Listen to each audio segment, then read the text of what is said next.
ভারতবর্ষে ভারত পাকিস্তানের যুদ্ধ হলো। আমার প্রথম প্রশ্ন আপনার মাধ্যমে, যারা এই টিভিটা অনুষ্ঠান এখন দেখছেন এবিপি আনন্দর মাধ্যমে, আমার প্রথম প্রশ্ন, যুদ্ধটা কেন থামলো?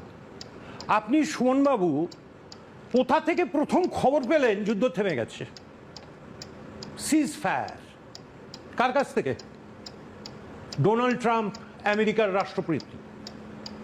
তাহলে আমার প্রশ্ন, ভারতবর্ষে যুদ্ধে থাকবে কি থাকবে না, কখন যুদ্ধ থেমে যাবে, নির্দেশ আসবে আমেরিকা থেকে? আমি বুঝতে পারি না 56 ইঞ্চি ছাতি কেন ডোনাল্ড ট্রাম্পের সামনে গিয়ে 6 ইঞ্চি হয়ে যায়, এটা আমার বোধগম্য হয় না। যেখানে জেলেনস্কির মতো লোক, তিনি গিয়ে হোয়াইট হাউসে বসে চোখে চোখ রেখে কথা বলছেন, বৈঠক ছেড়ে বেরিয়ে যাচ্ছেন ডোনাল্ড ট্রাম্পের সামনে থেকে, মোদি সাহেবের সঙ্গে কিসের আন্ডারস্ট্যান্ডিং? কেন ভয়? এই গতকাল বা গত পরশুই দেখছিলাম এখানকার বাংলার কোনো বিজেপি নেতা বলেছেন তৃণমূল কংগ্রেস রাজ্যটাকে বিক্রি করে দিয়েছেন। কার কাছে? আপনারা তো দেশ বিক্রি করে দিয়েছেন আমেরিকার কাছে। আমি নির্দ্বিধায় কথা বলছি। আর আজকে যুদ্ধের কৃতিত্ব, ভারতবর্ষের ভূমিকে রক্ষা করার, মানুষকে রক্ষা করার সম্পূর্ণ অধিকার ভারতীয় সেনাবাহিনীর।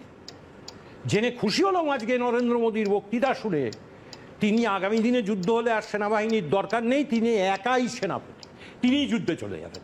এর আগে থেকে ছবি টবি দেখছিলাম, গত শুক্রবার দিন আপনার এখানে অনুষ্ঠানেও বলে গেছিলাম যে ওই যে সব সোশ্যাল মিডিয়ায় ছবি বেরিয়েছিল যে এয়ারফোর্সের পাইলটের ড্রেসে, হাতে হেলমেট নিয়ে 75 বছর বয়সী প্রধানমন্ত্রী রাফাল বিমানে উঠছেন বোধহয়, পেছনে বিমান টিমান দাঁড় করানো। তীব্র ভাষায় প্রতিবাদ করেছিলাম যে ওই ছবি ছড়িয়ে দিয়ে অবিলম্বে 3 সেনাবাহিনীর প্রধান তাদের ছবি টাঙানো হোক। ইদানিং ছবিটা দেখতে পাচ্ছি না, কেন? দেশ জুড়েই প্রতিবাদ হয়েছে। আমার অনেকগুলো প্রশ্ন সুমনবাবু, যে সেটা হচ্ছে পাহেলগাঁওয়ের ঘটনা, এই যে সেটাকে রাজনীতিতে নিয়ে যাওয়া। 2019 সাল পুলওয়ামার ঘটনা, ফেব্রুয়ারি মাস, খেয়াল করে দেখবেন, আর এপ্রিল মেতে ভারতবর্ষের লোকসভার নির্বাচন ছিল। সেইটা বিক্রি করেছিলেন দেশ জুড়ে নরেন্দ্র মোদী, দিয়ে বিজেপি 303 আবেগ। তিনি কি সেই যাত্রায় বেরোলেন? আমার দুটো স্পেসিফিক প্রশ্ন আছে। এক হচ্ছে সেনাবাহিনীর শৌর্যকে রাজনৈতিক কাজে ব্যবহার করার আপনি একবার নয় 100 বার তীব্রভাবে সমালোচনা করতে পারেন, অতীত থেকে উদাহরণ নিয়ে করতে পারেন, বর্তমানে দাঁড়িয়ে করতে পারেন, কোনো অসুবিধে নেই। কিন্তু যার সঙ্গে রাজনীতির দূর দূর অবধি সম্পর্ক নেই, সেই তাকে টেনে এনে রাজনৈতিক আক্রমণ, এক।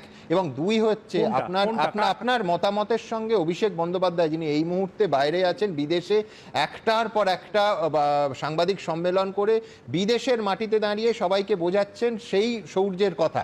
আমি বলছি পুরোটা সঙ্গতিপূর্ণ তো? একটা কথা আপনাকে সুমনবাবু এখানে বলি, অভিনন্দন জানাচ্ছি সর্বভারতীয় তৃণমূল কংগ্রেসের নেতা এবং সাংসদ অভিষেক বন্দ্যোপাধ্যায়কে। 51 জনের সাংসদের টিম, বিভিন্ন বিরোধী দল এবং বিজেপি মিলিয়ে 7টা দেশে তারা সফরে গেছেন।